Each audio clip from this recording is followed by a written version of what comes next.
అలానే మీ సిఎస్ రావు. ఇన్ఫోసిస్ దాంట్లో పనిచేయాలనేటువంటి ఒక లక్ష్యం, పనిచేయాలనే కోరిక చాలామంది ఐటీ ఉద్యోగులకు ఉంటుంది. ఇన్ఫోసిస్ లేదంటే మైక్రోసాఫ్ట్ లేదంటే టెక్కీలు బాగా ఇష్టపడేటువంటి టీసీఎస్ లేదంటే గూగుల్, ఇలాంటివన్నీ చాలా కంపెనీలు, కార్పొరేట్ కంపెనీలు ఉన్నాయి. వాటిలో ఒకటి ఇన్ఫోసిస్. సో ఇన్ఫోసిస్ అనగానే మనకు గుర్తొచ్చేది నారాయణమూర్తి గారు. అదే డిసిప్లిన్.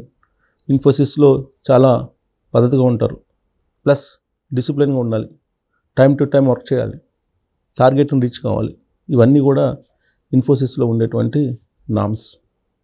ప్లస్ శాలరీ కూడా అంతే ఎక్కువగా వస్తూ ఉంటుంది, అంతే డిసిప్లిన్గా కూడా వస్తుంది. అందుకే ఇన్ఫోసిస్లో జాబ్ చేయాలనుకుంటున్నారు చాలామంది.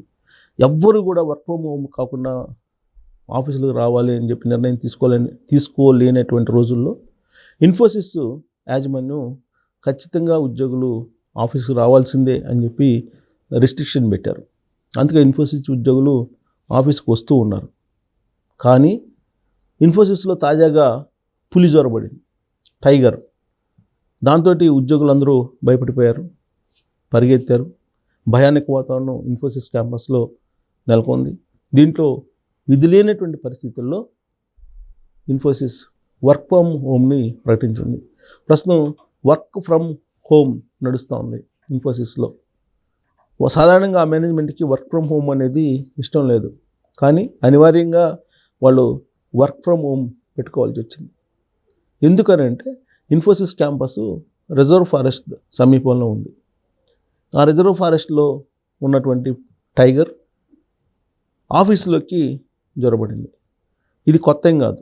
ఇంతకుముందు కూడా ఇన్ఫోసిస్ ఆఫీసులోకి పులి ఎంటర్ అయింది, కొంతమంది ఉద్యోగుల మీద దాడి కూడా చేసింది. కానీ ఈసారి పులి ఎంటర్ కాగానే ఎవరికి వాళ్ళే వెళ్ళిపోయారు, పరారయ్యారు. దాంతో ఎవరి మీద దాడి జరగలేదు, కానీ బట్ దాని సంచారం మాత్రం అక్కడే ఉంది. అందుకే సమీపంలో ఉన్నటువంటి అటవీ శాఖ అధికారులకు ఇన్ఫోసిస్ యాజమాన్యం సమాచారాన్ని ఇచ్చింది. అటవీ శాఖ అధికారులు రంగంలో దిగారు, పులి కోసం అన్వేషిస్తూ ఉన్నారు. ఇదంతా ఎక్కడ జరిగింది అని చెప్పి మీరు అనుకోవచ్చు. కర్ణాటక రాష్ట్రంలో మైసూర్లో ఉండేటువంటి ఇన్ఫోసిస్ క్యాంపస్లో జరిగింది. ఆ క్యాంపస్ రిజర్వ్ ఫారెస్ట్ పక్కనే ఉంటుంది. గతంలో కూడా పులి ఎంటర్ అయింది. పులి ఎంటర్ కావడంతో చాలామంది ఉద్యోగుల మీద దాడి కూడా చేయడం జరిగింది. అప్పటి నుంచి కొంచెం జాగ్రత్తగానే ఉంటున్నారు, కొన్ని జాగ్రత్తలు కూడా తీసుకుంటున్నారు. కానీ ఇప్పుడు మళ్ళీ పులి ఎంటర్ అయింది. దీంతో వర్క్ ఫ్రమ్ హోమ్ అనౌన్స్ చేశారు.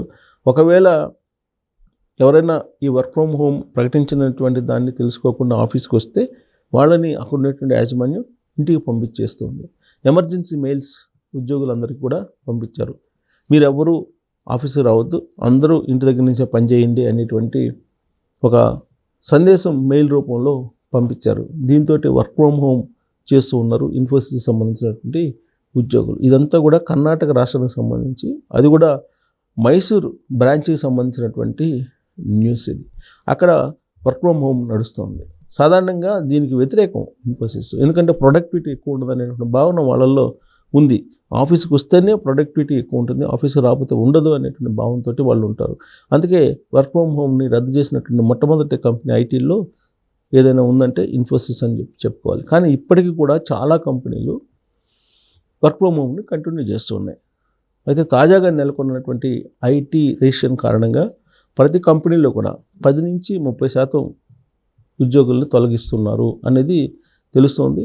ప్లస్ 2025లో ఐటీ రంగం డోల్డ్రమ్స్లోకి వెళ్ళబోతుంది.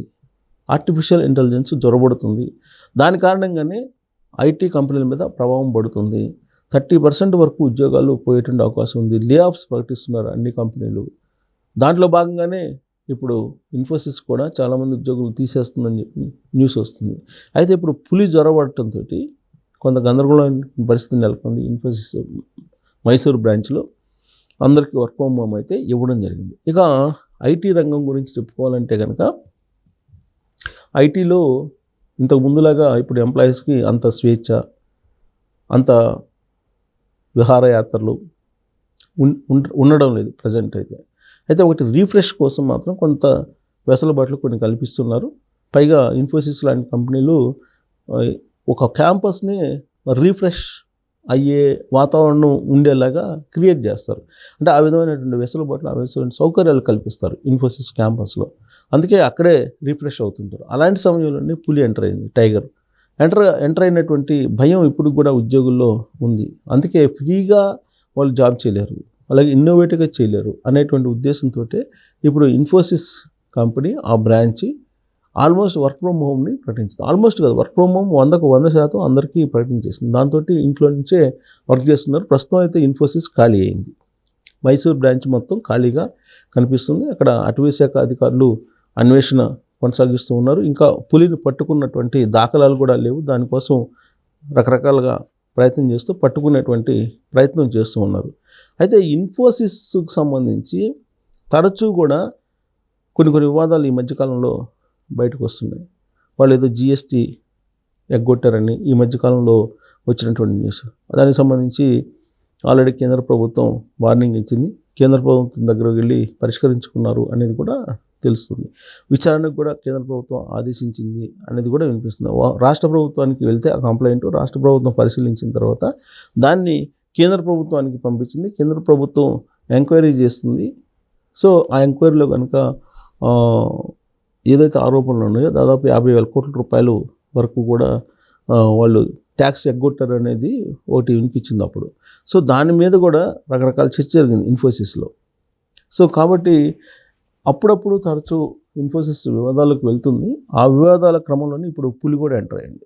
సో ఇది ఒక ఐటీ సెక్టర్లో ఒక పెద్ద న్యూస్గా మారింది. కర్ణాటకలో ఇది జరిగింది. బట్ హైదరాబాద్కి వచ్చేటప్పటికి హైదరాబాద్లో కూడా అప్పుడప్పుడు మనకి సిటీ మధ్యలో చిరుతలు కనిపిస్తున్నాయి. అలాగే సిటీ అవుట్కట్స్లో ఆదిలాబాద్ లాంటి జిల్లాల్లో టైగర్స్ కనిపిస్తున్నాయి ఈ మధ్యకాలంలో. ఆల్రెడీ విలేజెస్లో కానీ ఆదిలాబాద్ రిజర్వ్ ఫారెస్ట్లో కానీ టైగర్స్ కనపడటం సహజం. కానీ హైదరాబాద్ లాంటి సిటీలో అప్పుడప్పుడు చిరుతలు కనిపిస్తున్నాయి. కానీ ఐటీ సెక్టర్లో ఎప్పుడు కూడా ఇలాంటి కలకలం బయలుదేరలేదు హైదరాబాద్లో. బట్ మైసూర్లో మాత్రం ఇది జరిగింది, కర్ణాటకలో. కాబట్టి ఈ సంఘటనలు ఐటీ సెక్టర్ మొత్తానికి, కేవలం కర్ణాటక లేదా మైసూర్ ప్రాంతానికే కాదు, టోటల్గా ఐటీ సెక్టర్, ప్రపంచవ్యాప్తంగా ఉండేటువంటి ఐటీ సెక్టర్లో ఈ చర్చ ఇప్పుడు నడుస్తుంది. దానికి కారణం ఏంటంటే కంపెనీలోకి ఎంటర్ కావటం పులి. ఇన్ఫోసిస్ కంపెనీలోకే పులి ఎంటర్ కావటం అనేది ఒక పెద్ద సంచలనంగా మారింది ఐటీ సెక్టర్లో. ప్రపంచవ్యాప్తంగా కూడా దీని మీద చర్చ జరుగుతున్నటువంటి క్రమంలో మరి ఇన్ఫోసిస్ కేవలం మైసూర్ బ్రాంచ్కే వర్క్ ఫ్రమ్ హోమ్ పరిమితం అవుతుందా, లేదంటే ప్రపంచవ్యాప్తంగా ఉన్నటువంటి అన్ని చోట్ల వర్క్ ఫ్రమ్ హోమ్ ఇచ్చి ఇంటి దగ్గర నుంచే పని చేయించుకునేటువంటి మార్గాన్ని ఆ కంపెనీ ఎంచుకుంటుందా అంటే, కంపెనీ రూల్స్ ఎప్పుడు కూడా పకడ్బందీగా ఉంటాయి. డీవియేట్ చేస్తే ఒప్పుకునేటువంటి యాజమాన్యం కాదు అది.